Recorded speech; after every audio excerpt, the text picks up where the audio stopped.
Dice hoy en el boletín, en resumen, ¿por qué hay tantos convertidos todavía perdidos? No es porque el Espíritu de Dios no regenere a aquellos que ha elegido, sino porque el Evangelio que se predica en la actualidad es deficiente en tantas formas como los hace dos veces más hijos del infierno que aquellos que predican este Evangelio falso. Pues bien, hoy tenemos un tema. Estamos en la época, en el mes de la Reforma, y siempre nos acordamos de ese importante evento. Y vamos a empezar una serie de mensajes sobre la Reforma, precisamente.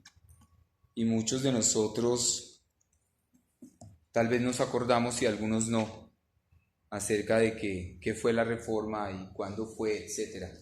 Y hoy el tema es la Reforma y el evangelismo teocéntrico, totalmente diferente a lo que explica el boletín.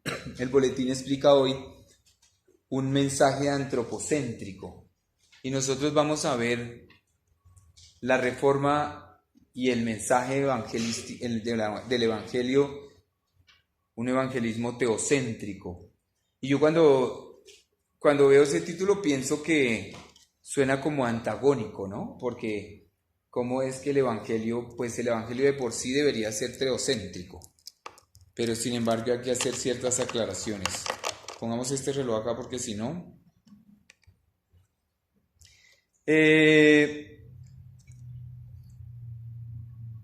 La Reforma se dio hacia 1517, un 31 de octubre. Algunos de ustedes lo saben, otros no lo recuerdan. Yo me acuerdo que he leído que el 31 de octubre de 1517, un monje llamado Martín Lutero pegó en la puerta de una iglesia 95 tesis. O sea, 95 conceptos que él había sacado de la Biblia y que a su modo de ver no estaban de acuerdo con lo que estaba sucediendo. ¿Y qué era lo que pasaba? Había temas como la acumulación de capital y tierras de la Iglesia Católica. Había temas como la venta de indulgencias, aquello como que el que más da entonces tenía mejor puesto allá en el cielo. Había una crisis institucional y moral por lo que pasaba en la Iglesia Católica en aquel momento, debido a la corrupción. Había algunos cargos eclesiásticos, venta de indulgencias, perdón de pecados, venta de reliquias. Acuérdense que se vendían ciertas reliquias y eso era importante tenerlo. La iglesia poseía aquel control y aquel poder bastante centralizado, unido al poder en manos del Papa. Y entre muchas más, algunas de esas fueron los temas que Lutero dijo, no, esto no estamos de acuerdo. Fue liderada por Martín Lutero, monje alemán, y estaba en contra del poder de la iglesia y del poder papal. Hablaba de que la Biblia debería ser la única fuente de la palabra de Dios y estaba a favor de que la iglesia no debía poseer tantos bienes materiales. Lutero habló allí de las imágenes que no deberían existir. Lutero habló allí de suprimir el celibato y de suprimir ese clero que se tenía en ese entonces. Y habló allí de la Eucaristía y del bautismo como los únicos sacramentos válidos. Creo que no fue muy escuchado porque todavía tenemos muchos sacramentos más. Como dice mi amigo el sacerdote, ellos son los que más garantías dan porque tienen los sacramentos para ayudar a la salvación.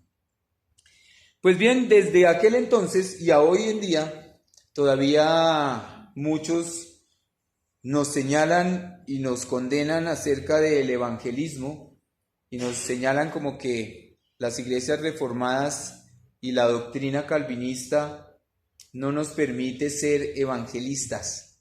Y nos señalan porque de alguna manera dicen que con frecuencia dejamos de lado el evangelismo, porque consideramos que, y muchos consideran de una manera errónea, que si el Señor ha elegido a muchos, entonces ¿para qué les vamos a llevar el evangelio si ya los eligió?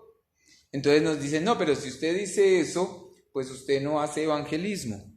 Y hoy en día precisamente queremos ver por qué ¿Por qué sí tenemos que hacerlo y por qué lo llevamos? Vamos a buscar Efesios 2 del 11 al 22.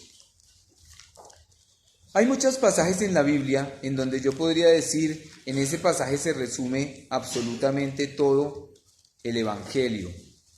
En ese pasaje se resume ese plan de salvación que el Señor tuvo, que nuestro Padre Celestial tuvo a bien idear. Y en Efesios 2, del 11 al 22, dice: por tanto, acordaos de que en otro tiempo vosotros, los gentiles, en cuanto a la carne erais llamados incircuncisión por la llamada circuncisión hecha con mano en la carne. En aquel tiempo estabais sin Cristo, alejados de la ciudadanía de Israel y ajenos a los pactos de la promesa, sin esperanza y sin Dios en el mundo. Pero ahora en Cristo Jesús, vosotros que en otro tiempo estabais lejos, habéis sido hechos cercanos por la sangre de Cristo. Porque Él es nuestra paz, que de ambos pueblos hizo uno, derribando la pared intermedia de separación, aboliendo en su carne las enemistades, la ley de los mandamientos expresados en ordenanzas, para crear en sí mismo de los dos un solo y nuevo hombre, haciendo la paz. Pues bien, muchos pasajes resumen lo que realmente es el mensaje del Evangelio. Y algunos dirían, ¿qué es Evangelio? ¿Qué es Evangelio? ¿Qué es evangelismo? Bueno, muchos pasajes, como lo digo, lo tiene, pero si lo resumimos es el poder llevar a otros el mensaje de esas buenas nuevas que Cristo vino y nos trajo, y mostrar a otros, a aquellos que no lo tienen, el cumplimiento de esa promesa, como dice el pasaje, hecha realidad en Cristo, y es mostrar cómo se abolió esa pared que existía para poder llegar a Dios, y cómo tenemos a Cristo, como dice aquí, expresado en ese sacrificio que Él hizo para que todos podamos llegar ante el Padre. Evangelio es llevar ese mensaje que el Señor nos enseña y que tenemos que entregarle a otros. Y bien, podríamos decir entonces que como lo que decía antes, que como ya el Señor ha decidido qué y cómo, entonces ¿para qué hacerlo nosotros? ¿Por qué? ¿Por qué un evangelismo teocéntrico? Muy bien, pues entonces hoy en día vamos a ver 3 puntos acerca de lo que desde el punto de vista de la Reforma deberíamos ver el ir a llevar el Evangelio, pero no cualquier Evangelio. ¿Qué tipo de Evangelio, como decía ahora rato alguno de ustedes, está siendo expresado en otro lugar? ¿Qué Evangelio y qué Cristo estamos mostrando en otro lugar? ¿Qué mensaje se está mostrando en otro lugar? Y realmente a la luz de la Reforma deberíamos ver qué fue lo que Lutero vio y por qué hoy en día todavía estamos del lado de la Reforma. Y por qué en aquel entonces él vio y dijo, esto no puede ser y tiene que ser así. Miremos como tal el primer punto, lo que yo llamaría el despliegue del Evangelio por parte de Dios, nuestro Padre Celestial. O sea, es como Él dio a conocer ese plan, cómo lo reveló, cómo nos lo entregó. Para muchos, el Evangelio no está dado en alguna época de la historia. Para muchos son los que han inventado el tema de que el Evangelio ha sido entregado a partir de cierta fecha y que para otros en la historia no hubo ese Evangelio. Para muchos el Evangelio no está sino a partir del Evangelio de Mateo para adelante y para atrás no existe el mensaje. Para muchos se preguntan, ¿y cómo se salvó aquel que no escuchó el Evangelio, que nunca estuvo, que el Evangelio no había sido revelado, según muchos? Pero vamos a mirar algo hoy. Yo les voy a invitar a que vayamos a Génesis. Génesis, no es tan difícil encontrarlo. Génesis 3, versículo 15. ¿Qué dice allí? Dice, y pondré enemistad entre ti y la mujer, entre tu simiente y la simiente suya. Esta es la simiente. Esta te herirá en la cabeza y tú le herirás en el calcañar. Pues bien, desde la caída, la solución fue entregada de esta manera. Lo que pasa es que muchos no la vemos y no la recordamos, pero inmediatamente a la caída la promesa fue hecha. Y la promesa es que de la simiente de Eva vendría el golpe definitivo a ese mal que existía allí. Desde ese momento la promesa fue revelada y muchos dirían, no, es que ellos nunca supieron y muchos nunca entendieron. Pero si miramos en la Biblia, si vamos a mirar, por ejemplo, Romanos 16:20, ¿qué vamos a encontrar allí? En la Biblia vamos a buscar Romanos 16:20, por favor. Y dice allí, y el Dios de paz aplastará en breve a Satanás bajo vuestros pies. La gracia de nuestro Señor Jesucristo sea con vosotros. Y en Apocalipsis 12:17, ¿qué dice? Vamos a mirar Apocalipsis. Hoy vamos a mirar varios pasajes. Yo no suelo moverme muchas veces entre pasajes, pero hoy sí lo vamos a hacer. Dice, entonces el dragón se llenó de ira contra la mujer y se fue a hacer guerra contra el resto de la descendencia de ella, los que guardan los mandamientos de Dios y tienen el testimonio de Jesucristo. ¿Contra la descendencia de quiénes? De los que guardan el testimonio de Dios y los que tienen el testimonio de Jesucristo. Esa es la simiente justa. Dice allí, para los que guardan y esperan en Dios. No está para toda la simiente. O sea, está físicamente para toda la simiente, pero no es justa para toda la simiente, sino para aquellos los que guardan los mandamientos de Dios y tienen el testimonio de Cristo. Para esa simiente fue dada la promesa y la revelación. Entonces, a veces hemos creído erróneamente, y todavía seguimos creyendo, que el hombre se salva a través de muchas de las cosas que él mismo hace, de los valores que él mismo crea, de la observancia ante la naturaleza, y de muchas otras de las cosas que a veces hemos inventado a través de la historia y hemos olvidado que la promesa fue hecha desde los primeros pasajes de la Biblia, en donde se revela que habría un plan para poder tener esa salvación. Ese despliegue de esa promesa que nos habían hecho se nos olvida y hemos referido a veces a que la revelación redentora la hemos reemplazado a veces por temas humanos, propios. A nosotros se nos ha ocurrido que lo podemos hacer de tal manera o de tal otra. Hemos inventado que a través de la observancia de la naturaleza, a través de la buena acción, a través de los buenos valores, vamos a ir encontrando el perdón y la salvación. Y se nos olvida que en la Biblia está específicamente dicho lo que hay que hacer. Esa revelación redentora siempre ha estado dada a través de la Biblia.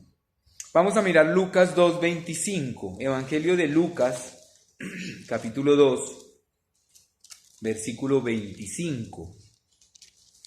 Evangelio de Lucas 2:25. ¿Qué dice el evangelista? Dice allí, y he aquí había en Jerusalén un hombre llamado Simeón, y este hombre justo y piadoso, ¿qué esperaba? Esperaba la consolación de Israel, y el Espíritu Santo estaba sobre él. Este hombre esperaba el cumplimiento de una promesa. ¿Y qué dice en el 2:38? Esta, presentándose en la misma hora, daba gracias a Dios y hablaba del niño a todos los que esperaban la redención de Jerusalén, en Jerusalén. Esta es una viuda que está allí y que está haciendo parte del pasaje. O sea, ellos sabían de una promesa redentora y esperaban la promesa redentora. Ya se sabía, existía ese mensaje. ¿Y qué dice Lucas en el 23:51? Lucas capítulo 23, versículo 51. Más adelante, Lucas capítulo 23, versículo 51.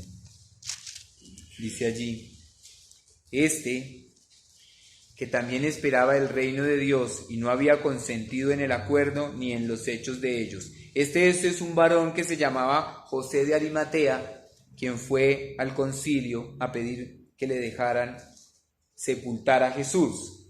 Y el versículo dice: él esperaba el reino de Dios. La promesa redentora estaba dada desde los comienzos, y es la simiente de la mujer la que asestará el golpe definitivo, y es así como lo debemos ver, y es así como lo debemos mostrar, y es así como lo muestra en el Evangelio, en la palabra en Gálatas 3, 15 al 22. Gálatas 3, 15, 22 dice: hermanos, hablo en términos humanos, un pacto, aunque sea de hombre, una vez ratificado, nadie lo invalida ni lo añade. Ahora bien, a Abraham fueron hechas las promesas y a su simiente. No dice a las simientes como si hablase de muchos, sino como de uno, y a tu simiente, la cual es Cristo. Desde Génesis hasta el final de la Biblia está la promesa redentora y la forma como el hombre tiene la salvación. ¿Y por qué estamos haciendo referencia a esto? Porque la Reforma nos ayudó a ver esta realidad y esta verdad. Y la Reforma nos dio la opción de poder leer la Biblia, de podernos reunir de una manera diferente. La Reforma nos dio la opción de conocer lo que antes no podíamos y no teníamos acceso. Pero nosotros, en nuestra vana manera de pensar, hemos ido cambiando el tema. Y hoy en día tenemos muchísimas formas de que hemos decidido que obtenemos salvación. Pero se nos olvidó que la verdadera está aquí, escrita en la palabra, en la promesa de redención hecha desde la caída hasta las últimas hojas de la Biblia. Allí está consignado. Y cualquiera diría, ¿qué necesidad? Entonces muchas veces olvidamos más bien la necesidad que tenemos de llevar el Evangelio. Y la necesidad de llevar el Evangelio a veces no lo tenemos presente y habría que mirar dos puntos de vista. El segundo punto que yo quiero mirar hoy respecto al evangelismo teocéntrico es la necesidad de llevar el Evangelio.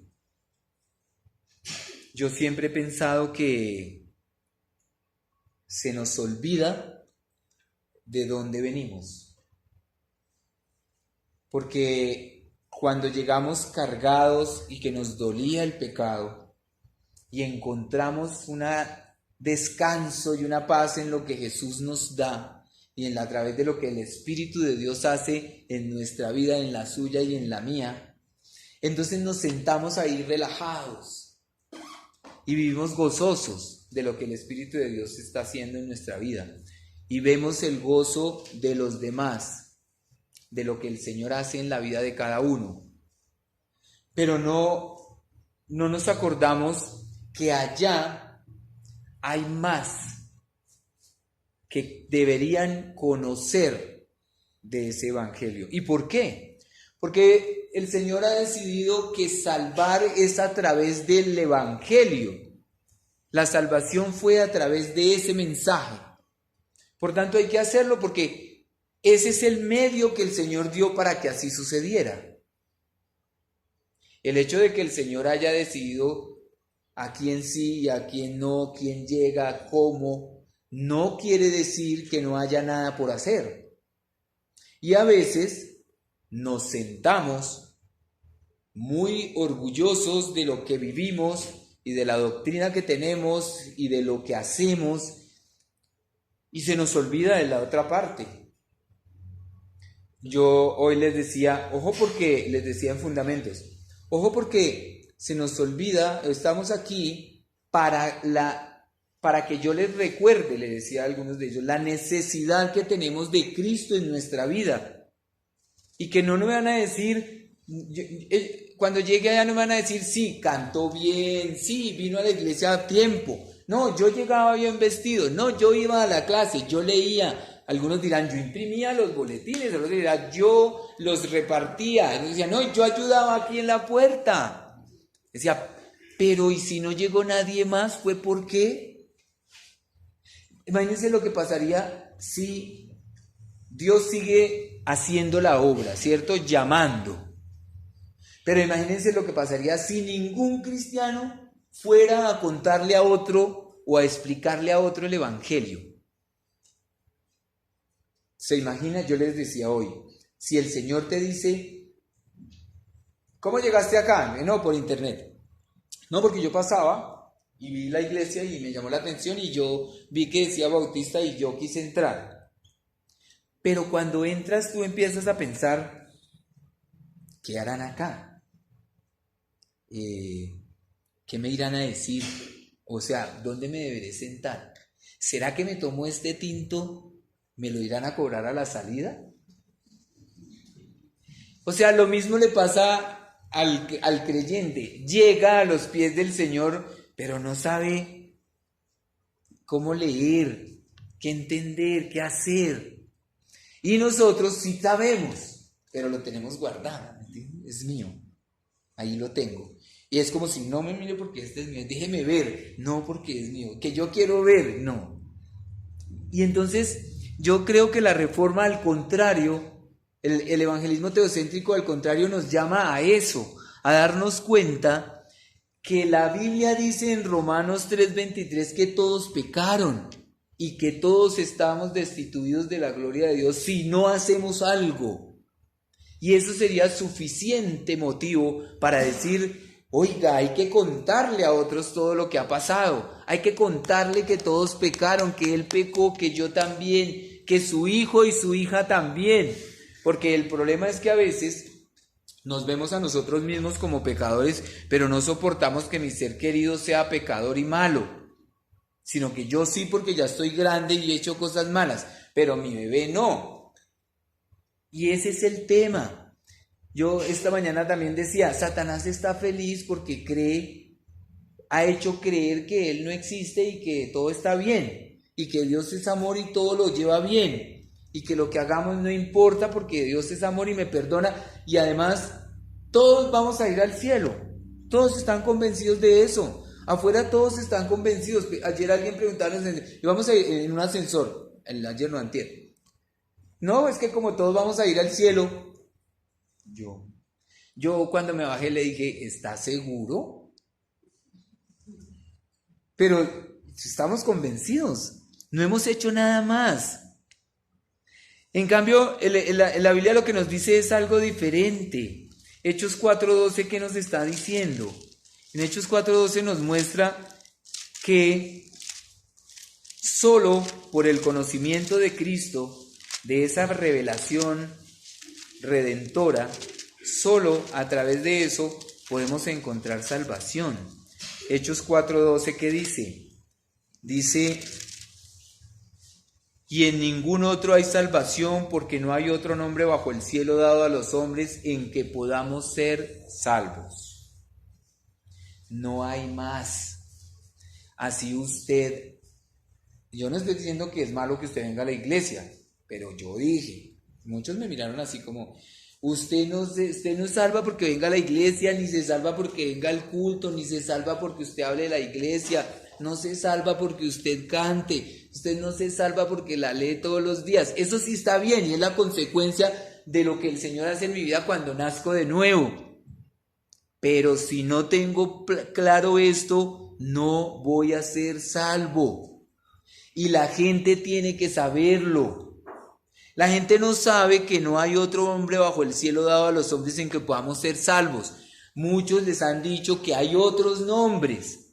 A muchos les han dicho, si usted coloca la cama así de ladito para para el lado derecho, y usted prende este cosito que huele, y si pone esto amarillo, entonces usted ya tiene una vida espiritual maravillosa. Porque es que a otros les han dicho que es que lo que tiene que hacer es relacionarse con la naturaleza, y que mientras usted esté en paz con la naturaleza y no le rompa una ramita al árbol y no dañe el río, usted está a salvo, usted está bien. Y Dios lo va a amar porque está amando su creación. Ellos no saben lo que dice aquí. Y eso debería motivarnos para ir y contarle a todos qué es lo que sabemos. ¿Cuál fue esa revelación maravillosa que hay desde Génesis hasta Apocalipsis? Ellos no lo saben. Miren, en Romanos 2:12, si tenemos en cuenta lo que dice ahí, y miramos lo que dice Romanos 2:12, y lo unimos, y miramos si es congruente o no, dice Romanos 2:12, porque todos los que sin ley han pecado, sin ley perecerán, y todos los que bajo la ley han pecado, por la ley serán juzgados. O sea, sin la revelación especial, perecerán. Y eso sería el principal motivo para decir, si no voy, van a perecer. Yo tengo que contarles qué fue lo que yo supe, qué fue lo que me enseñaron.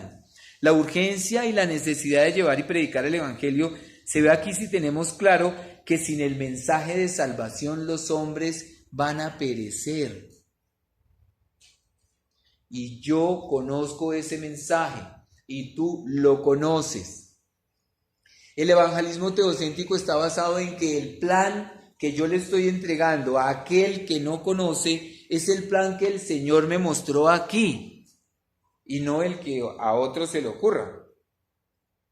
Ese es el evangelismo diferente al que está hoy en el boletín.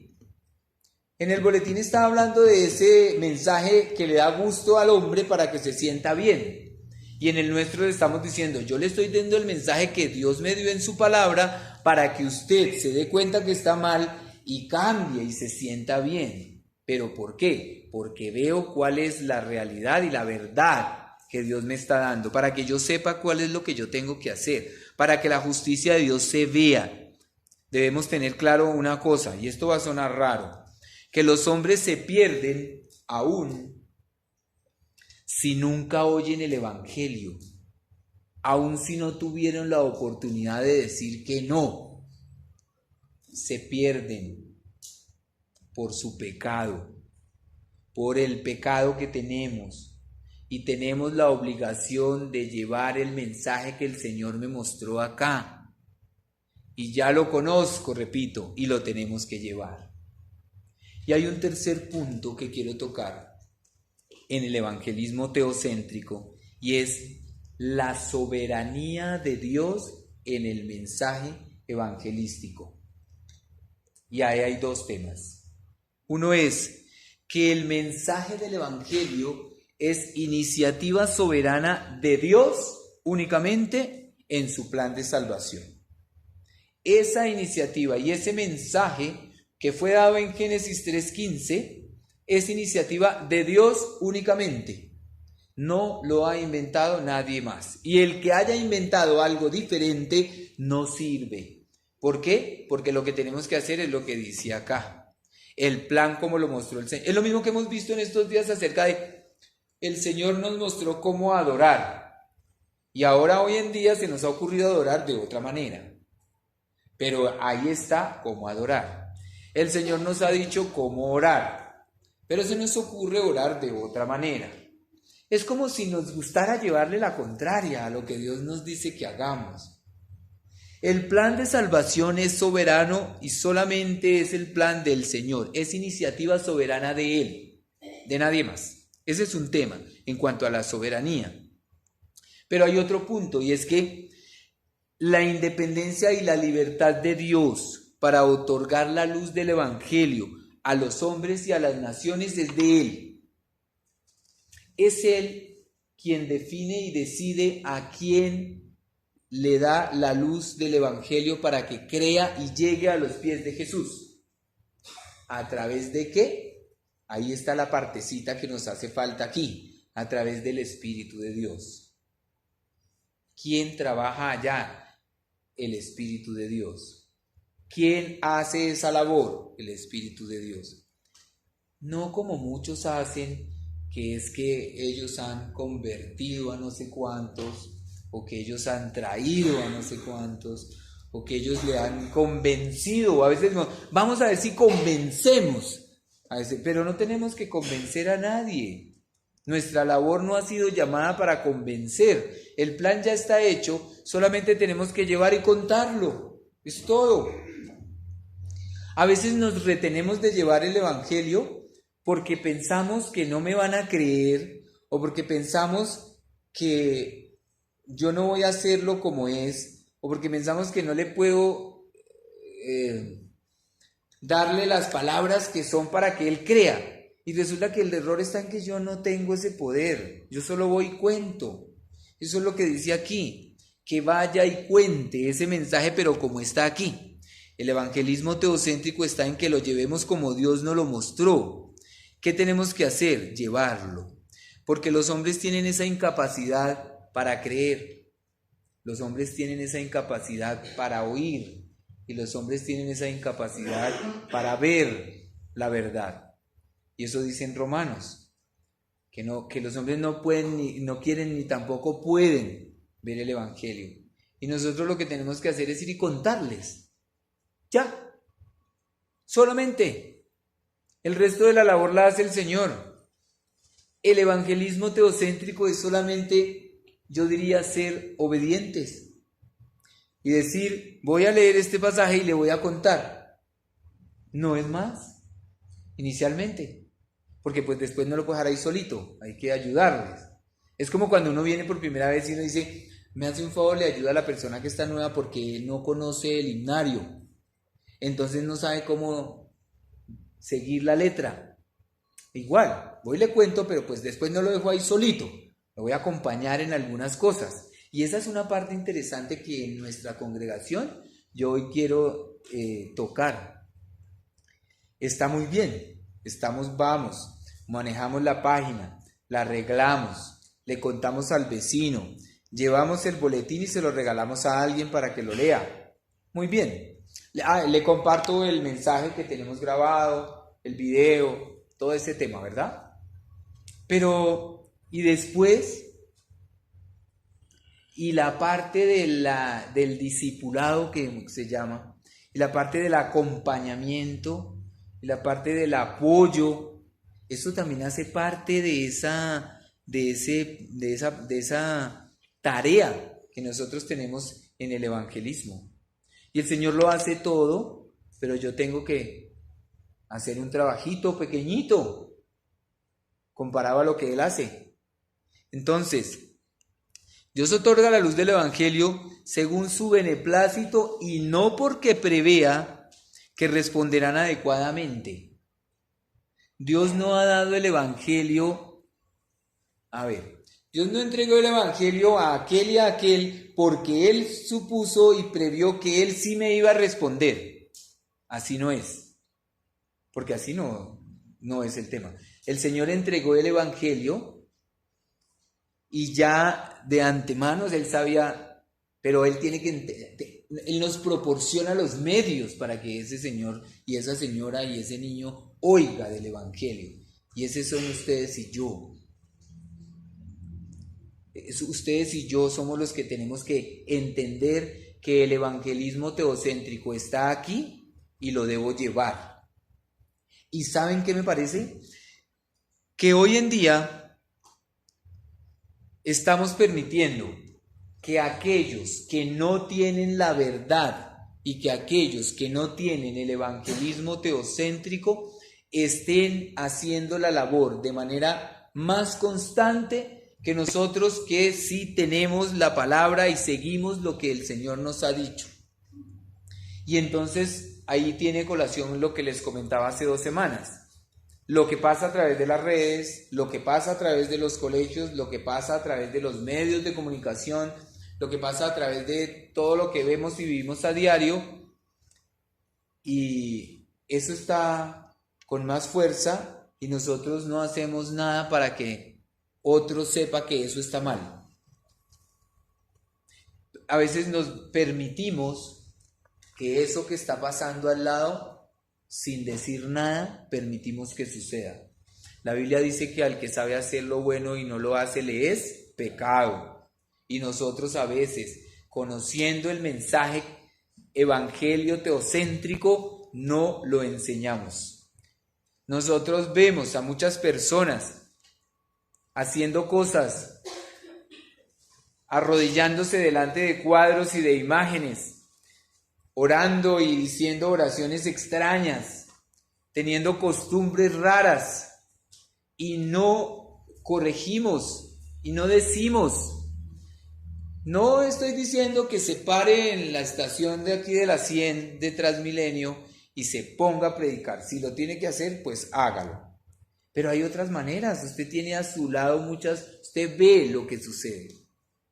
Yo veo lo que sucede.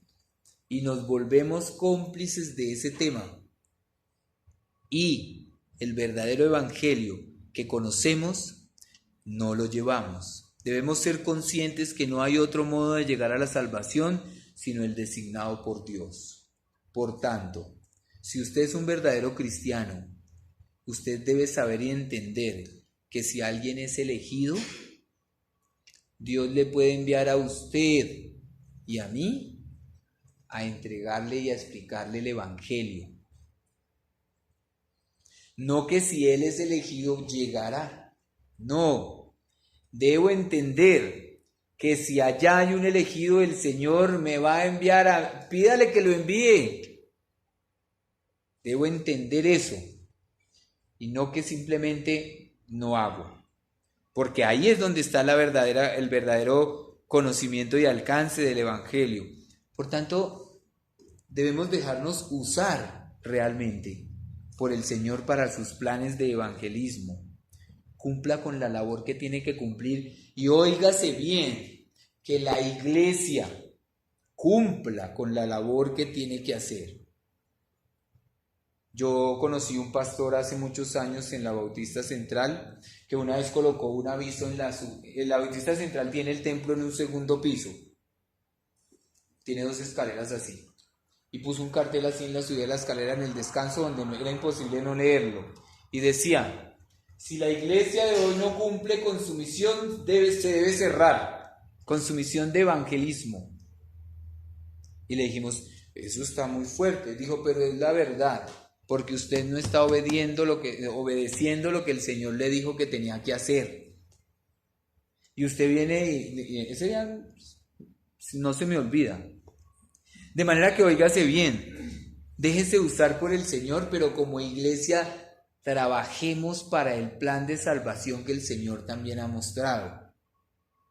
Está muy bien, hacemos las cosas muy bien y el Señor nos bendice grandemente por llevar su palabra, por tener sana doctrina, por estar siempre en el camino que es, por enseñar, por leer, por orar. Pero como congregación y como iglesia trabajemos para ser usados por el Señor. Y repito, si allá hay un elegido, diga: yo debo ser enviado allá para trabajar. Y hay un punto en la conclusión, y es que el evangelio, el plan de salvación que el Señor dio, el evangelismo teocéntrico, basado en lo que Él mostró, es suficiente. No hay necesidad de más. Porque es que a veces pensamos que ¿qué más le digo? Y siempre estamos esperando como que me falta un poquito más, entonces yo como que le voy a decir a tal, que ese sí sabe lo que le debe decir. No, el plan del Señor es suficiente para que el pecador entienda y llegue a los pies del Señor. No tenemos que hacer más. El evangelismo es tan sencillo como obedecer, no es más. A veces creemos que es difícil y hemos inventado muchas maneras a través de la historia. Acuérdense que hace años llevaban el evangelio de una manera, hace 40, 50 años otra manera, hace 20 años de otra manera, y así. Y siempre innovamos, ¿no? Siempre encontramos alguna forma de qué vamos a hacer para evangelizar. Pero nunca decimos, oiga, apliquemos lo que dice aquí y contémoslo. Es todo lo que hay que hacer. Mostrémosle al que no conoce lo que el Señor tiene para él y por qué lo tiene que hacer.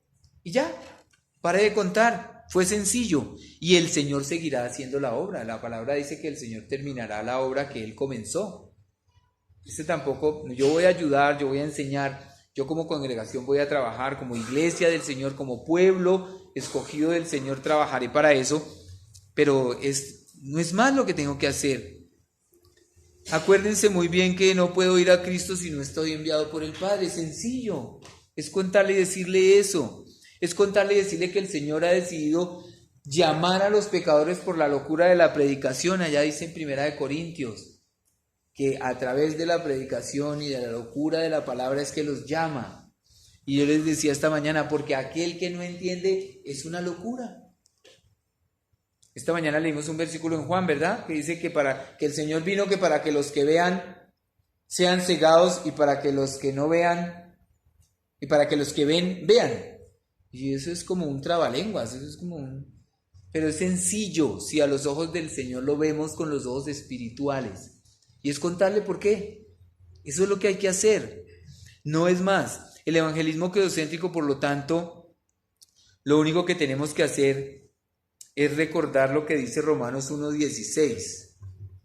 Romanos 1:16 les invito a que lo busquemos y para que miremos qué dice. Es el cumplimiento de la promesa hecha en Génesis 3:15 a través de Jesucristo. Y dice, porque no me avergüenzo del evangelio, porque es poder de Dios para salvación a todo aquel que cree, al judío primeramente y también al griego. Porque en el evangelio la justicia de Dios se revela por fe y para fe, como está escrito, mas el justo por la fe vivirá. El evangelio de Dios es poder de salvación y se muestra a través de Jesucristo. Y eso es lo que tenemos que hacer y recordar, que somos orgullosos en el buen sentido de la palabra de lo que el Señor nos ha dado y de lo que tenemos para compartir. Y que podemos, muy bien lo que me entregaron hoy, que podemos traer la parte que nos corresponde físicamente, válido. Que tenemos que llenar esa canasta ojalá una vez por semana, es válido. Pero que Cristo no vino y que la iglesia no está para montar una bolsa de empleo, sino para mostrar la verdad del evangelio a través de su palabra. Y que el pecador tiene que saber que se tiene que arrepentir y que me tiene que doler. Y que me tiene que doler el pecado del que está afuera sin conocer. Hermanos, y cuando me toca el mensaje y también la música, yo aprovecho. Y de una vez cerramos con el himno que tenemos para hoy y que tiene que ver con este tema. Y yo les pido que vamos a orar, vamos a ponernos en pie. Y vamos a recordar lo que hemos visto hoy acerca del Evangelio, de lo que significa, de lo que tengo que hacer, del mensaje que realmente es el Evangelio. En lo que me debo centrar, no es en cosas vanas ni en lo que la naturaleza me da. Que si Dios me llama para que yo trabaje por Él, es sencillo trabajar por Él. No tiene que venir a estar todos los días acá de 8 a 3 o de 3 a 5. Es más sencillo. El mensaje, el evangelio teocéntrico es básicamente lo que Dios nos mostró en su palabra, que es lo que hay que hacer. Y vamos a orar en esta mañana para que el Señor nos use y para que el Señor siga extendiendo su palabra a través de todos aquellos que necesitan escucharla, para que lleguen a los pies de Jesús, para que haya gozo en el cielo, como dice la palabra, a través de llevar ese evangelio, para que yo tenga la valentía de llevarlo, para que yo pueda obedecer cuando Él me dice hacer esto. Básicamente eso. La Reforma me parece muy chévere recordarla, pero me parece que debemos disfrutar y aprovechar lo que muchos otros tuvieron que sacrificar hasta su vida para que hoy podamos contar con cosas como estas sin ningún problema. La Reforma es válida que vivamos y celebramos la Reforma, pero aprovechemos lo que la Reforma nos dio para llevar el Evangelio como el Señor nos mostró, porque si no, estaríamos enseñándolo como lo hacían antes de Lutero y estaríamos sin poder siquiera leerlo. Y hoy, gracias a Dios que sí podemos. Oremos.